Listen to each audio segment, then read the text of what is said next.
Welcome to the Grey Zone with Ali Manzoor, a show where we challenge assumptions, stereotypes, viewpoints on various complex issues, and hopefully foster critical thinking. With me today is a very special guest, and this episode we've called Beyond the Bookshelf with Kamila Rahim Habib. Kamila, how are you, and welcome to the show. I'm good. How are you doing? So good to have you on the show. I know. Thank you for having me. Good. Let me start by introducing you. Yeah. Okay. Kamila is the co-founder of My Bookshelf, which is an online library that delivers books all over Pakistan. Let's make Pakistan read again is your slogan or motto. Yes. You're a regular contributor to Dawn. You're also the co-host of Tea with My Bookshelf, a literary talk show. You're a founder of a fashion brand called Co-founder, yes. Wow. Yes, yeah. So, Kamila, tell me the story of Kamila. I don't think it's a very exciting story, but it's a deeply personal one. Born and raised in Karachi, went to Jesus and Mary, and which was, a Catholic school, and went to the US for my undergrad, came back and kind of got into education, worked for Princeton Review, taught GMAT for a few years. And then I kind of really reverted back to my first love, which is books, books and reading. I think I always had a profound love of reading because of my parents. They're prolific readers.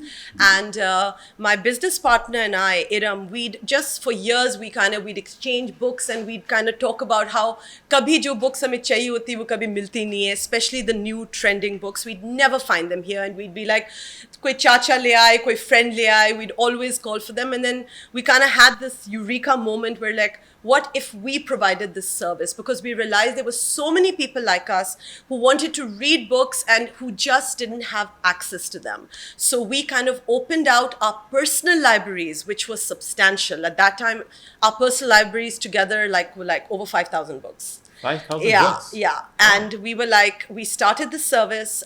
We initially kind of opened it out to entire Pakistan. We kind of had a deal with TCS. We dropped the books, we picked them up. But then what happened, especially the books that were going out of Karachi, we very rarely get them back. I was going to ask that. How are people that way? I always want to think that readers are good people, So I don't think they did it deliberately, but we started losing so many books, whether it was like logistically or whether, they would, they'd go to pick up the books and they'd never be there, no one would answer the door. And so we lost so many books at that point, and there was no way for us to access them or to send our riders there. So then now currently we are only dealing with Karachi. We're only delivering in Karachi till a time comes where we can figure out logistics out. You take a security deposit? Or we take a security deposit, but considering books ki price, it's like over 4,000-5,000. So our 1,000 rupees security deposit is really not doing anything, Sure. So yeah. So you have like My Bookshelf that you were telling me about, but there are so many other initiatives as well in Karachi, right? Yeah. There's TCF's Agahi, there's a Read Foundation, Go Read Mobile Library, there's a Sindh Book Bank initiative of redistributing books, there's Milkar Kitab Karwan, absolutely, there's Read Japan Project. How are you different? We are different. First of all, we are like books on wheels. You know how you order food, Panda? So we are like that. We actually deliver the books to your house and we pick it up and bring it back home. So, it's very convenient. You don't have to go anywhere. There's no kind of physical library. So that's one way we're different. And secondly, along with our library, what we really pride ourselves on is our kind of book blog, which we have on Instagram. We have a very active Instagram, followers. They really engage with us. They've become like friends. And then we host kind of quarterly book clubs where, it's like an all-women book club, unless we know who the guy is. Only they're allowed. And it's more than just books. It's like a safe space for women. Talk about what you want. You can spend 2 to 3 hours just kind of sitting and engaging with like-minded women. So this is a very different kind of venture, right? Yeah. People don't go into this kind of a venture. Yeah. So the first question I'll tell you why. Why? Yeah. And then you told us why, but the highs and the lows and the ups and the downs and the challenges of, let's say, someone else watching us and wanting to start something like this. So I would say please don't. Wait, let me rephrase that. Please don't if you're going into it with the money, for the money. Okay. Yeah. So don't no, the reading and literary pursuits, unfortunately, are not money-making endeavors. Most people who are in this field are doing it for literally for the love of the literature, for the love of the poetry or the books or reading. Literally, that's the only thing you're going to get from it, right? Now, as far as profitability goes, I also run a fashion brand called Kaira with my sister. Now, that's for that's a monetary, pursuit. So you say that my bookshelf is more like a passion project for you? It's a passion. It's like to feed my soul. Okay. And then the clothes are, of course, to feed your stomach. To feed my stomach. Yeah. Okay, so just like for a chef or a restaurant, because we just talked about food, it's about the recipe and the food that you choose.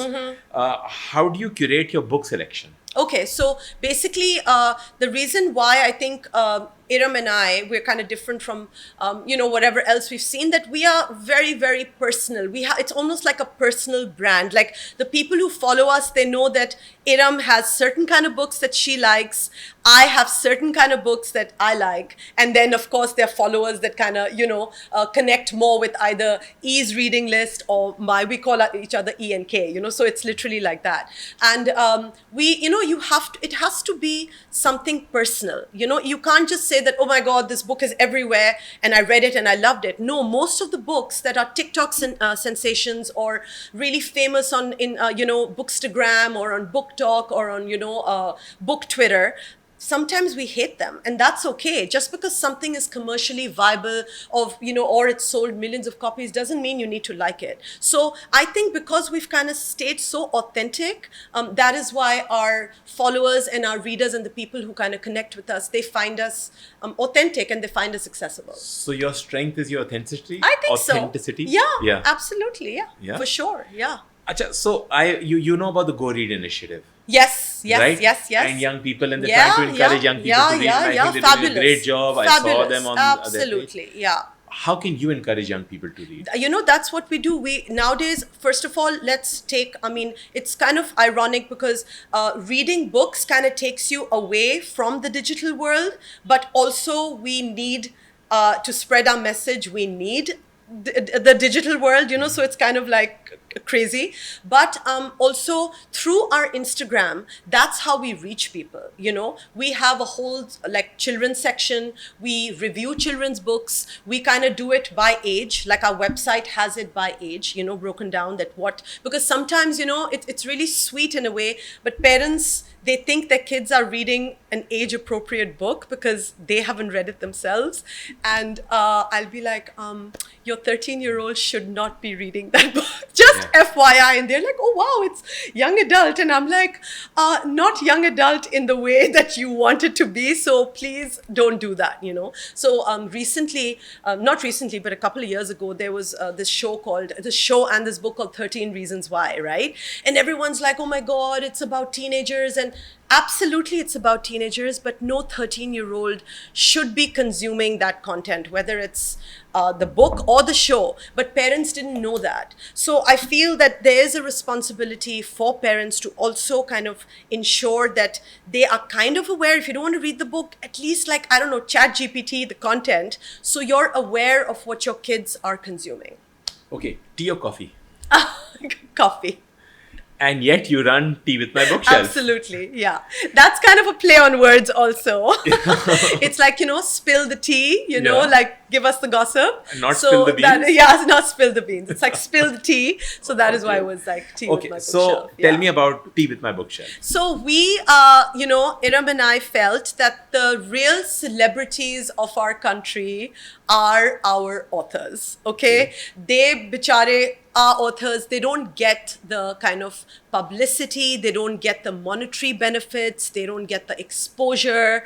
They don't get anything, So we really felt that we wanted to provide a platform for these authors to kind of not only kind of promote their books, but also for the audience to get to know them as people. So like an acknowledgement of authors of sorts? Yes, acknowledgement of authors. And we didn't just talk about books. We spoke about like their journeys. We spoke about women's issues. We spoke about current, society and what's trending. And so, it kind of gives you a slice of life just a glimpse into their lives. And it was a very, I mean, we haven't aired one for a while, but it was a lot of fun. We had a lot of fun doing it. And we had some really prominent names come in and speak to us. Really? Yeah. So you know how much tea we consume as a nation? No, I don't know that. Please tell me. 360 million kilograms a believe year. I believe it. You know how much that comes down to per capita? How much? That's 1.5 liters of tea leaves per capita per year. Wow. That's a lot of That tea is that we're a consuming. lot of tea. And here you are promoting tea. Yeah, with tea I on my know. Yes, bookshelf. absolutely. Two birds with one stone. Yeah. Acha, so I've always believed that literature has always helped, literature and art both have helped reshape the landscape of any society. Absolutely. Now, if you look at Pakistan, from where I see it, you see our truck art, Yeah. you see our calligraphy, Yeah. right? You see Frere Hall, Yeah. you see our buildings of a certain type. We have Indus Valley, we have Napa, we have Arts Council, we have NCA. How do you see art and literature reshaping society based on what you're doing? Absolutely. So as far as reading goes, I mean, people don't realize, when we keep saying read, it's not just the act of reading. It's what that reading is causing and the changes that it's actually making in your life. Reading can actually completely cognitively reframe your life and the way that you look at the world. Readers have been known to be more empathetic, because what do you do when you read, right? You immerse yourself in someone else's story. You walk in another person's shoes. So, I mean, and God, we need more kindness and empathy in the world, So that's, I mean, I think one of the major benefits. And then reading is meditative. It reduces your stress. It just makes you vicariously live so many lives. Like I remember when I read Memoirs of a Geisha, I swear I felt like I was in Kyoto during the World War II. I mean, it was just such an immersive experience, such a profound experience that to this day, Japan is on my bucket list, and I just want to go there and see how that was filmed. So reading, especially, and I mean physical books, because I know nowadays, because of digitization, everything is going online, and I know people, hate me when I say don't read the Kindle, and I have nothing against Kindle. I myself, I'm on Instagram all the time, but I feel the act of reading is such a sensory pursuit. Like you touch the books, you smell, there are people, the new book smell, like that's a whole thing, because that sensory experience that you're having like while smelling new banknotes. Absolutely. For you, yes. For you, banknotes. For us, books. That's fine. We will agree to disagree. I wouldn't mind the banknotes either. But just kind of, and touching the book, smelling the book, reading it, then closing it with a bookmark or dog-earing your book. I mean, all of these things are such kind of profound moments in the life of a reader. And so I feel Kindle, while you're staring at the screen, I mean, it's not even giving you 1% of that experience. So I feel by reading a Kindle, I know it's convenient, I get it, but you're not, I mean, I'm not going to judge you. Okay, maybe a little bit, I'll judge you, but I just feel it's not the same. Okay. Yeah. So we had Omar Shahid Hamid on our... one of our faves. We love him at my bookshelf. All our readers have read all his books. He's been kind enough to come on our show. He comes for book clubs. He's really, really supportive. So he was kind enough to grace us Yes, also. yes, And yeah. so we were talking about critical thinking and how reading can promote critical thinking. And he said, you should read comics. Yeah. Read whatever. I said whether you should read Khawateen Digest. Yeah. He said read, because reading is going to open your mind. It's going to open critical thinking. Yeah. And then, like you were mentioning a book, he mentioned a book as well, which was The Godfather, which is also what I've read. Yeah. And he loved how the author takes you into that world of the olive oil and the that whole thing. So complementing what you're saying.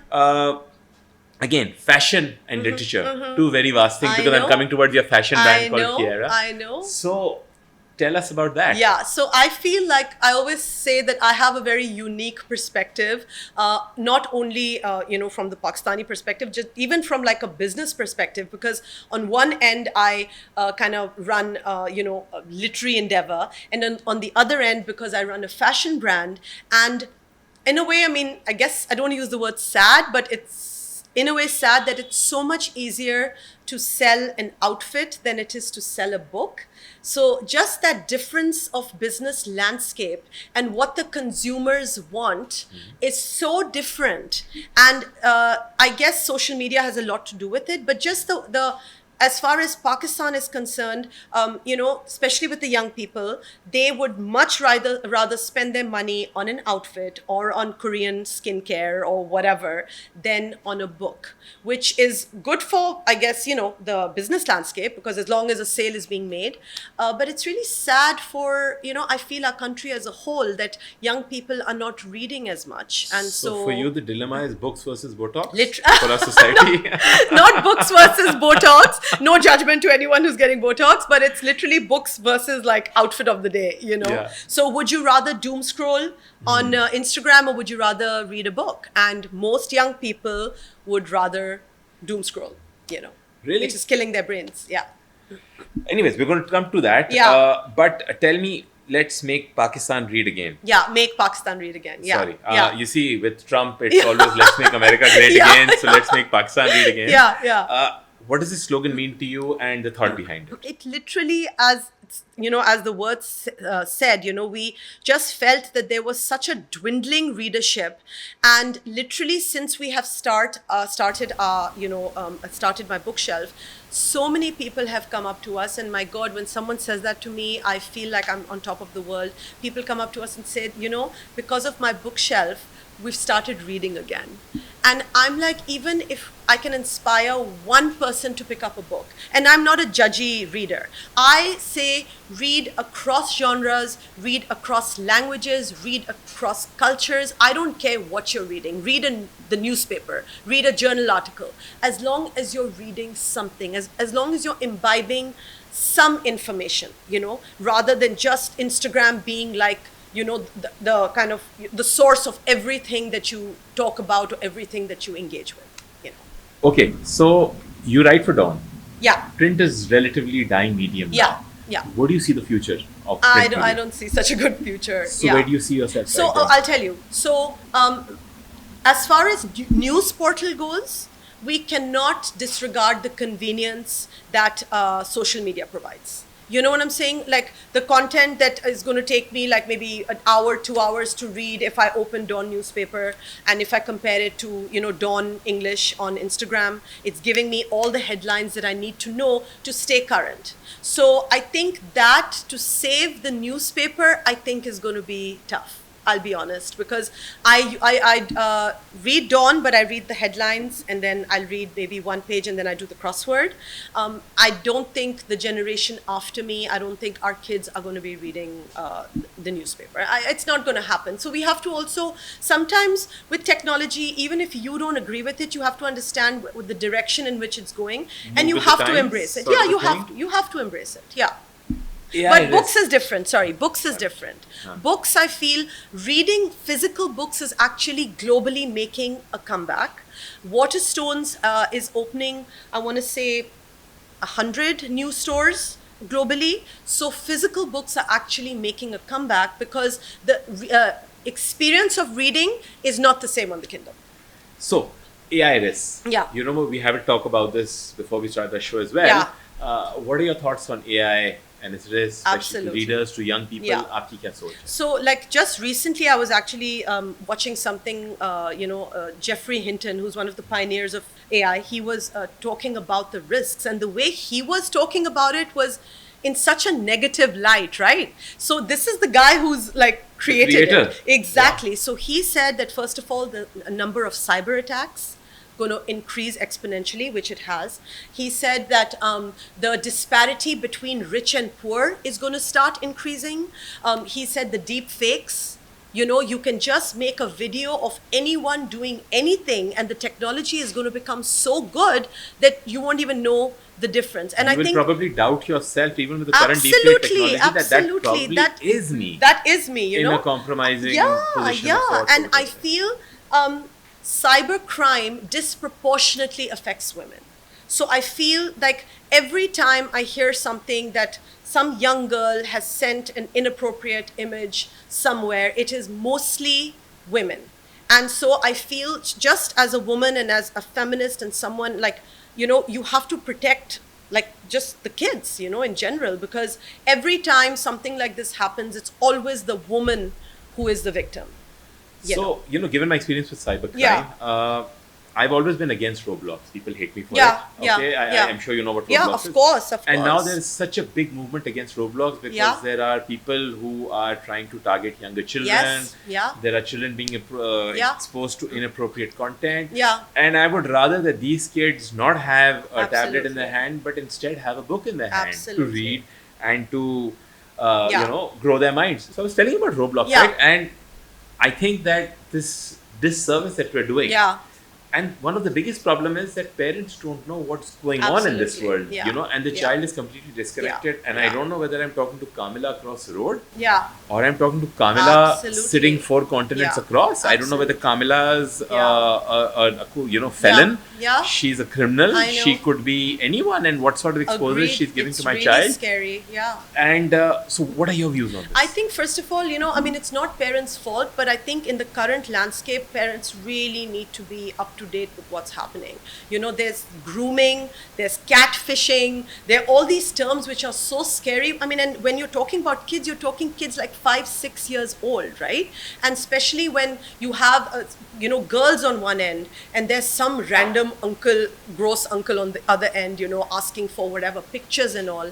And then, obviously they're kids, right? They don't know. And I feel the reason I had said before that with all these cybercrime attacks, it's always the women who are, being diminished. It's always telling the woman, you don't do this, you don't send your picture, you don't, dress a certain way. You know what I'm saying? It always comes to kind of morally policing what the woman should do. And no one ever tells the guy that if you get a compromising or an inappropriate picture of a woman who's your friend or just even someone you don't know, don't forward that picture. Don't make it viral. Like, why don't we ever kind of turn the spotlight onto the guys and how they should behave and what their responsibility is in this whole thing? So can I counter that if you don't mind? Sure. So I told you I work with CPS. Yeah. So I was heading the Yeah. cybercrime unit. You'll be surprised of how many cases I get of men being harassed by men. Interesting. Right? Interesting. Okay, just okay. and yeah, okay. How many cases of women blackmailing the men? Okay.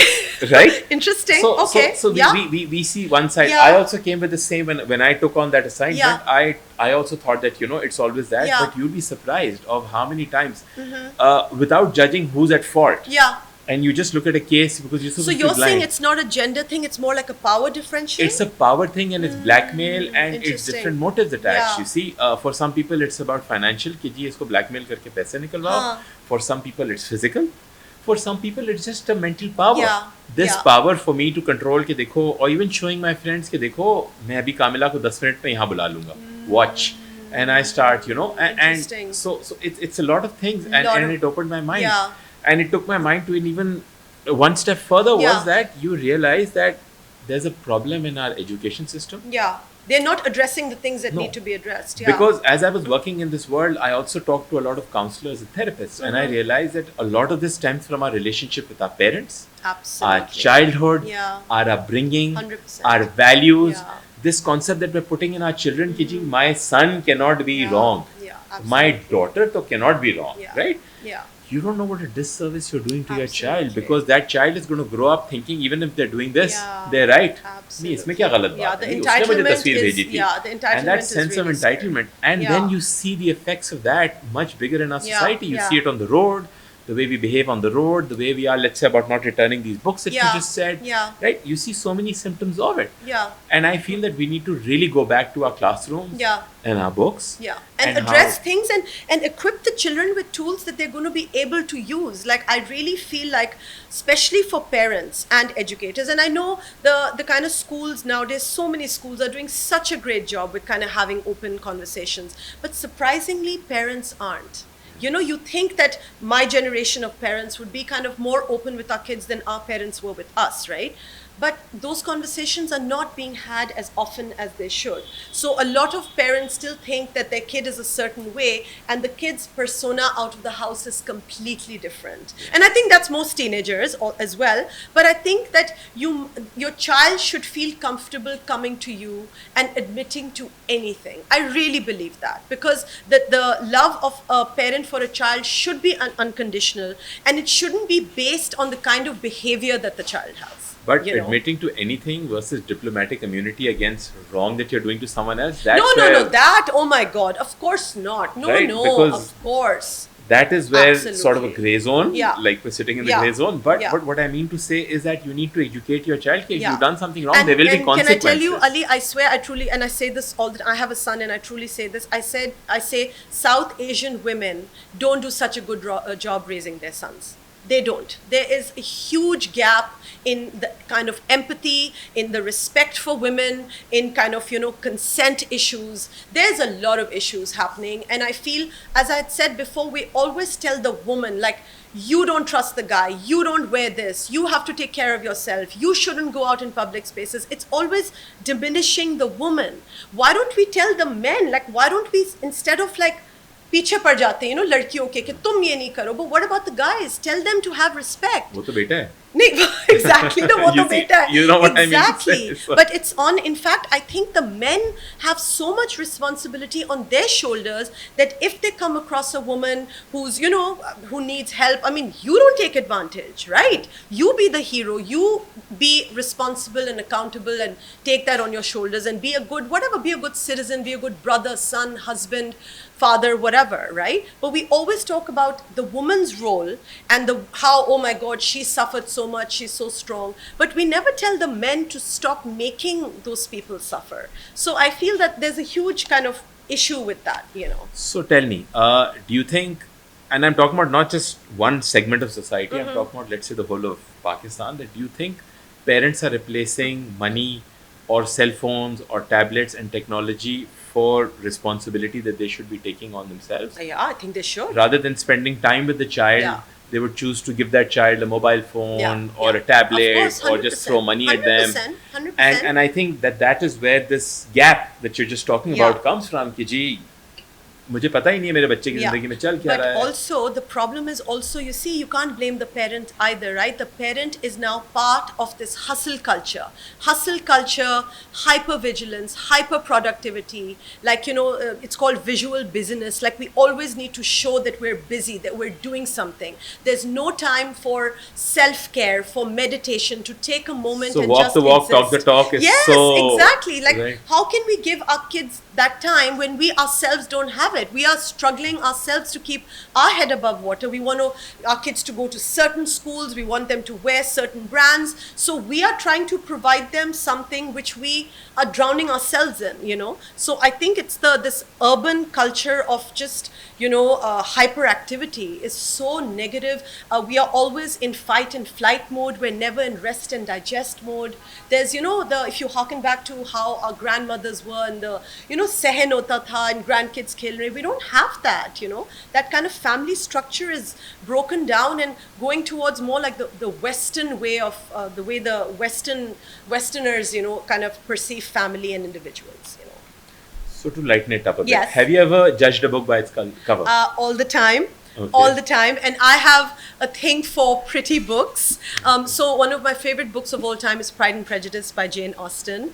And one of my hobbies is to collect different editions. So whenever I see a new edition of Pride and Prejudice, my favorite is this kind of cloth-bound penguin edition. It's beautiful.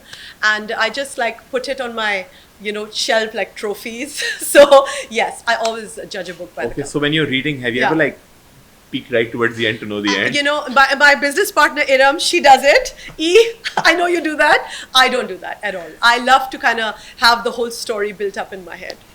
Okay. Yeah. So what's next for Kamila? I mean, there's my bookshelf, there's a fashion brand. What else? To scale, Absolutely. Okay. You got to. I want to scale both businesses in its own way. They both have kind of different forecasts. And Kaira, we really want to make it a brand that is accessible to everyone and makes women feel good about themselves. And my bookshelf, we want to host more book events. We want more authors to come on our platform and just kind of launch their books and talk about reading and literary pursuits. And so yeah, excited about both of them. Okay, if you weren't, let's say, my bookshelf, and if you weren't a part of Kaira, what would you have been? I always feel like I should have been an author.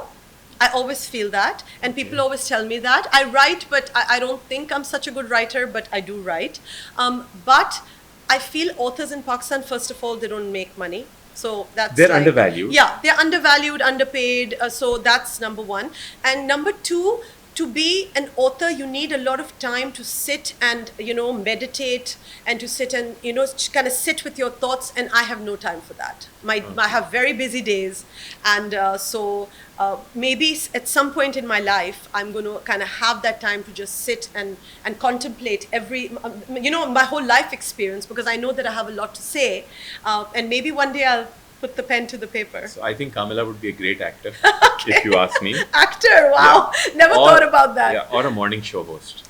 That people have told me. Yeah, I think that you have that. Anyways, Kamila, this was a lot of fun. I know, thank you. Thank you for having me. And I hope the people also enjoyed it as much as we enjoyed. I hope so. Thanks for this initiative, talking about important issues. So thanks. Sure. So we'll catch you next week with another guest. Thank you so very much.